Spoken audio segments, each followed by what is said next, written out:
Salut mes Nakamas, c'est le Doc, j'espère que vous allez bien. Aujourd'hui, bien sûr, on va parler du chapitre 878, ce chapitre qui était absolument dingue, phénoménal, grandiose, complètement fou, qui m'a surpris. Je pensais que le chapitre était terminé à la moitié. D'ailleurs, j'ai pas été le seul, ma petite Nao a été aussi surprise, je l'ai lu justement sur Twitter. Et c'est un truc de fou, la manière dont il a été construit, encore une fois, cette effervescence sur toutes les actions, cette petite confusion aussi qu'il y a eu. Il y en a beaucoup qui m'ont rappelé justement que je m'étais un tout petit peu planté sur la phrase de Luffy qui était je suis le capitaine, je suis son capitaine. Ça, on va en reparler justement tout à l'heure, mais que dire de ce chapitre, à part que depuis hier soir, là, que je suis en train de préparer cette vidéo, à faire le plan, j'ai des idées qui viennent, mais par centaines, quoi. C'est un truc totalement c'est un truc de fou. J'adore ça. J'adore quand tu termines un chapitre et que tu te poses plein de questions. On a eu du flashback, on a eu l'apparition de Goldie Roger, on a...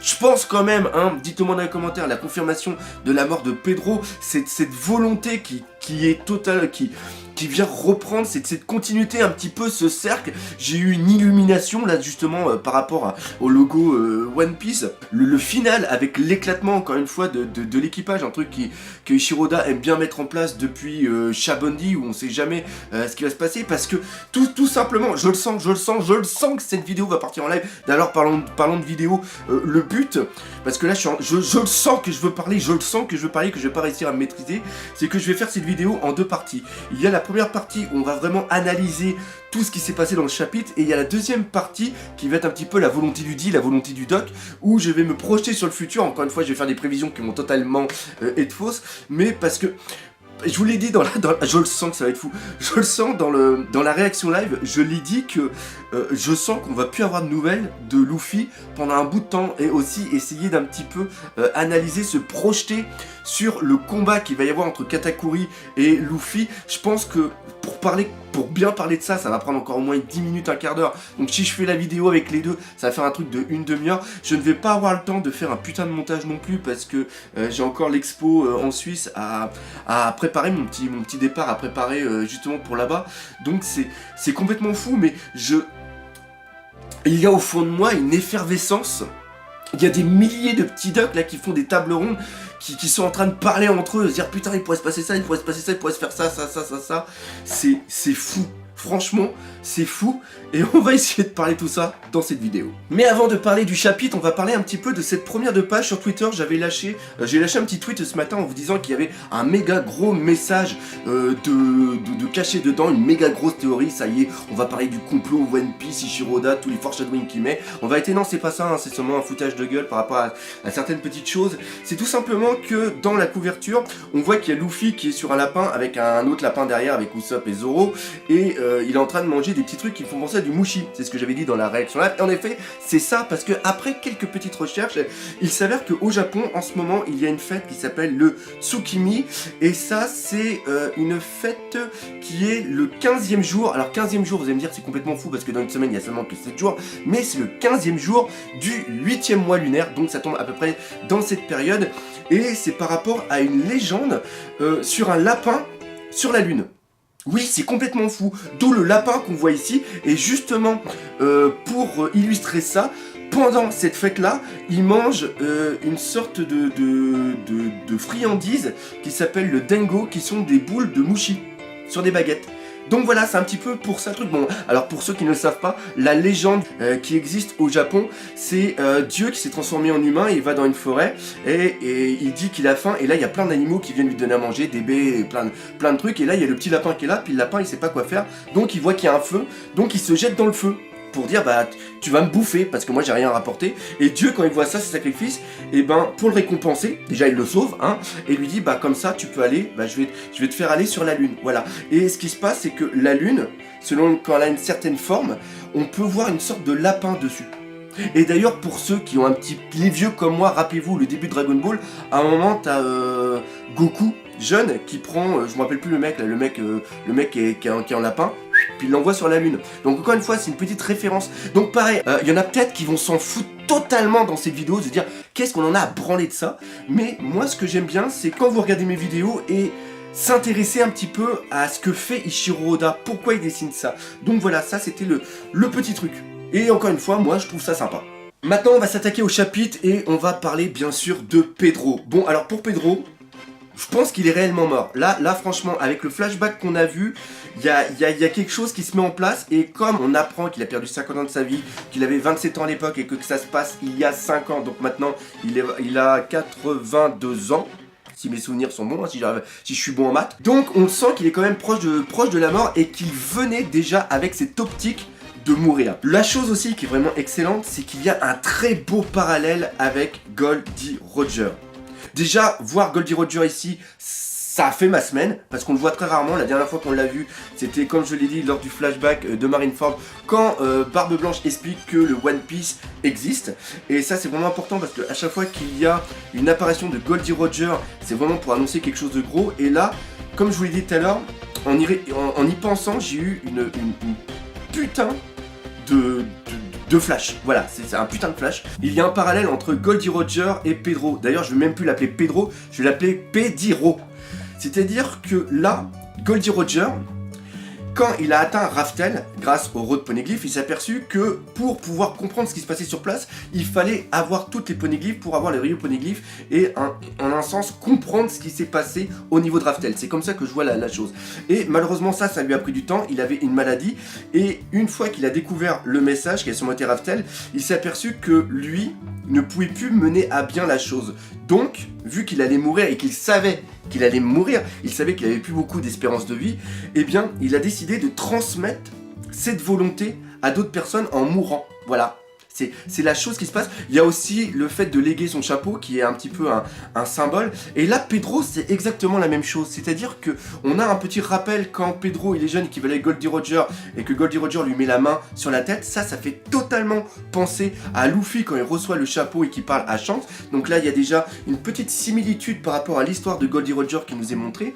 Et surtout, ce qui est génial, c'est qu'il sait qu'il va mourir. Et ça reprend parfaitement Goldie Roger.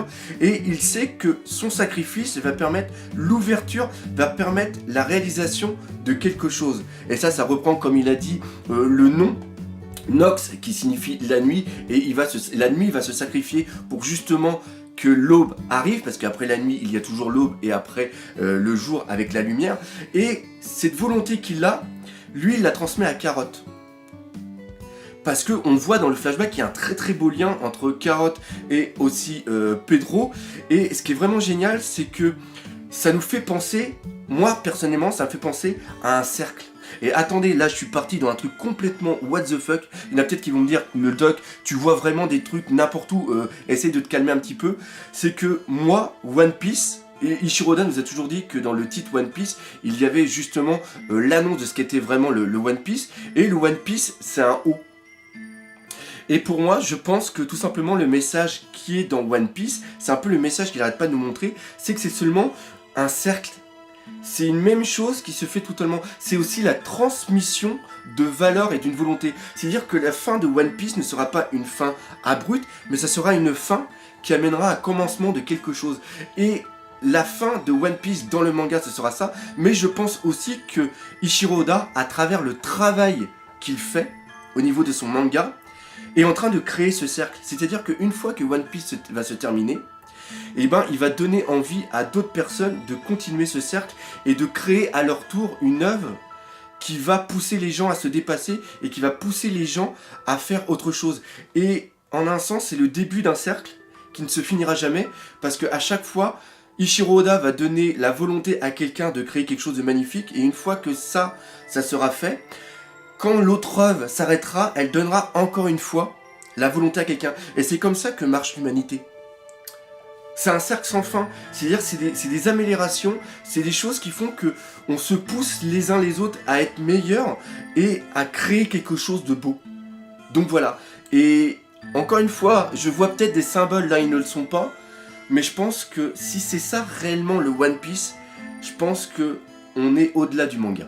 Bon, après cette envolée lyrique, on va revenir un petit peu sur Terre et on va parler vraiment des dégâts. Pourquoi Pedro, pour moi, est mort? Parce que quand tu vois les dégâts qu'a reçu Perospero, il a quand même perdu un bras et on voit le bras coupé et on voit le bras saigné. Au niveau de Marineford, je ne pense pas qu'on a été autant dans la souffrance. C'est depuis le Nouveau Monde, et je dirais même plus devant devant l'arc Zou qu'on commence à avoir une certaine maturité dans le manga One Piece. Rappelez-vous le sacrifice qu'il y a eu au niveau de Zou avec le bras coupé sur Neko Mamushi et la jambe coupée au niveau de Inu Arashi. On voit le sang qui coule, on voit la souffrance. Là, je l'imagine le bras. Et on n'est pas dans d'autres mangas où ça va se régénérer, où il va se passer quelque chose. Là, on le retrouve un petit peu aussi dans Shanks quand il perd son bras et qu'on l'a vu justement dans East Blue.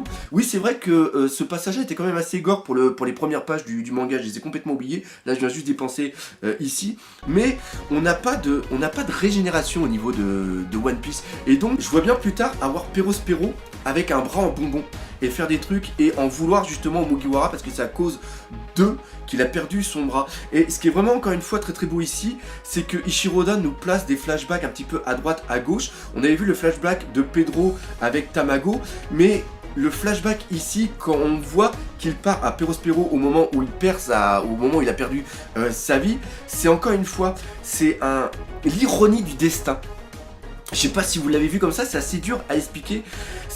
C'est-à-dire que Perospero, quand il parle à Pedro, il lui dit bah ça y est, tu t'as perdu ta vie, là maintenant ça te fait 78 ans, donc tu vas bientôt crever. Et savoir que quand il a eu cette conversation-là, et que 5 ans plus tard, Pedro vient en face de lui pour mourir et essayer de l'emmener avec lui, je trouve qu'il y a une ironie du destin à travers ces cases-là qui est absolument magnifique. Et l'autre chose, quand on voit l'explosion, je sais pas c'est quoi la dynamite qu'il a à l'intérieur, mais ça fait un putain de feu d'artifice. Regardez l'explosion, regardez le Sunny, la taille qu'il fait, c'est complètement dingue. Et savoir que Big Mom arrive à en réchapper facilement, ça donne encore une fois une idée de la puissance du personnage. Car oui, Big Mom, il ne faut pas l'oublier, même si elle a été mise un petit peu au second rôle, parce qu'elle est totalement éclipsée par Katakuri et Perospero, qui encore une fois, il y a eu un très très bon traitement au niveau de ces deux personnages. On ne parlera pas de Smoothie, malheureusement, porté disparu depuis je ne sais plus combien. Pareil pour Cracker, c'est un beau moment de gloire, mais là, on n'en entend plus du tout parler. Il y en a Big Mom, là, je l'ai encore lu dernièrement, que Big Mom est faible, Big Mom est débile, Big Mom sert à rien. Cet arc n'était pas, contrairement à ce que j'ai pu croire pendant un bon bout de temps, n'est pas une confrontation directe avec Big Mom. C'est seulement une introduction pour une future confrontation qui sera peut-être à Elbaf. Et elle est reléguée au second plan, mais il y a quand même une folie au niveau du personnage. Elle se prend un coup de boost dans la tête, c'est-à-dire que quand le Sunny part, ça fait une putain de puissance et elle se le prend en pleine tête et elle va avoir rien. Ça fait un petit peu penser à, je me rappelle plus son nom, le gros balèze du commando Genos au niveau de Dragon Ball Z, où il se prend une attaque et on croit qu'il va crever, puis il ressort pas totalement indemne parce qu'il lui manque des dents. Bah là, avec Big Mom, c'est à peu près le même traitement. Et ce qui est dingue aussi, c'est qu'elle arrive à retenir le bateau à la force des bras, elle bouffe le bateau, et elle a un fruit du démon, et elle est dans l'eau. Donc, elle devrait perdre de la force. Encore une fois, ça c'est montré subtilement. Il y en a beaucoup qui ont dû sûrement passer totalement à côté. Mais c'est vrai que sur le coup, j'ai pas percuté au niveau de la réaction live. Mais quand j'ai regardé à nouveau, quand j'ai relu le manga plusieurs fois, quand tu vois ça, tu te dis mais Big Mom, c'est une fois. Ah, ça fait penser un petit peu aux Dents de la Mer, quand il y a le requin qui est derrière puis qui est en train de tout bouffer. Ça fait penser à ça. C'est un véritable monstre. Big Mom est un véritable monstre. Et d'ailleurs, j'ai énormément apprécié la réaction de Nami. On voit Nami qui est totalement pétrifiée. Franchement, il faut se mettre à sa place. Avec tout ce qu'elle a vu au niveau de cet arc Toadland, elle est totalement désespérée. Et je pense qu'elle est en train de réaliser vraiment ce que c'est de s'attaquer à un empereur. Et on la voit pétrifiée. Il y a Jinbei, lui, qui a carrément une amnésie. Parce qu'il se pose la question de savoir est-ce que ce bateau peut réellement voler. Or, dans le chapitre 633, sur l'arc des hommes poissons, il y a quand même le Sunny qui arrive. C'est un plan qu'a mis en place Jinbei et Luffy. Et il y a quand même le Tucson Sunny qui arrive en volant. Donc normalement, Pépère, à moins qu'il soit vraiment vieux et qu'il commence à avoir Alzheimer et qu'il commence à perdre la mémoire, normalement, il devrait pas douter sur le bateau. Il devrait savoir que le bateau va partir vers l'infini et l'au-delà. Même au-delà de là. Savoir même où il va arriver. J'espère qu'ils sont bien partis direction Chocolat Island. Mais voilà, c'est sans dire de conneries là, on voit quand même que on a le départ. Donc là, on a une fin de cet arc tenant, c'est-à-dire que l'équipage va réussir à partir. Il y a même Amande qui dit ça y est, le bateau est en train de voler, et les autres ils volent, et oui ils volent, et donc là ils vont plus pouvoir le rattraper, donc pour eux c'est terminé. La seule question maintenant à savoir, parce que je vous avais dit il y a quelques temps que pour moi cet arc va se terminer avec le tome 86-87, enfin bref c'est la suite logique de ça, donc ça serait sûrement le chapitre 880, et donc il reste plus que 2 chapitres. Et comme ça a été dit au niveau de l'image, la double page en couleur, qu'on arrive sur la fin de l'arc, on arrive sur un truc qui est assez fou, c'est tout simplement le combat de Katakuri contre Luffy. Et là, il y a tellement de choses à dire que je vais détailler tout ça dans ma deuxième vidéo. Je vais plutôt revenir ici, là, dans cette critique-analyse, sur le traitement de Luffy. Luffy est un véritable capitaine, et même s'il est fou, et même des fois s'il a cette espièglerie, il reste quand même dans les moments critiques quelqu'un sur qui on peut compter, et il est un véritable capitaine. La solution, chose que je n'avais pas, encore une fois, que je n'avais pas du tout vue, et même dans les cases c'est indiqué, et je l'avais même pas du tout remarqué tellement c'était en petit, c'est que il a, dans l'idée, il sait que Katakuri est la dernière barrière pour permettre à l'équipage de partir.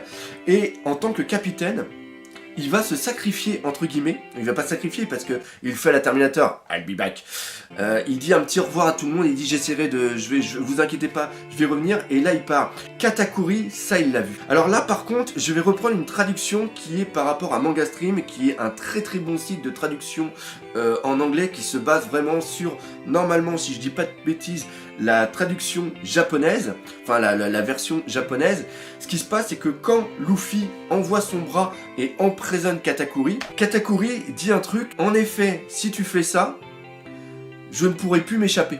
Alors là, on pense tous au fait que il a la main autour de lui, et c'est ça qui parle. Non, Katakuri, quand il voit l'action, se projette dans le futur, et il voit qu'il va être emmené dans le monde miroir. C'est ça qui est vraiment important. C'est-à-dire que Luffy a vraiment bien prémédité la chose, et justement on voit Luffy qui envoie le bras passe à travers le miroir, parce que il y a Brûlé qui est à l'intérieur, Brûlé qui avait laissé qui avait laissé le miroir en tant que porte pour permettre à son frère de rentrer à l'intérieur, et là tu vois quand même l'intelligence de Luffy, parce qu'il fait ça en une fraction de seconde, et ça c'est absolument magnifique. Et une fois qu'ils sont projetés à l'intérieur, il prend son bras et il pète le miroir. Alors certains vont dire péter le miroir ça sert à rien, parce que t'as plein d'autres miroirs qui sont tout autour, et après il pourra revenir sur Chocolatown, ou il pourra revenir autre part. Non, c'est faux, parce que ce qui se passe, c'est que on l'apprend dans le chapitre 838.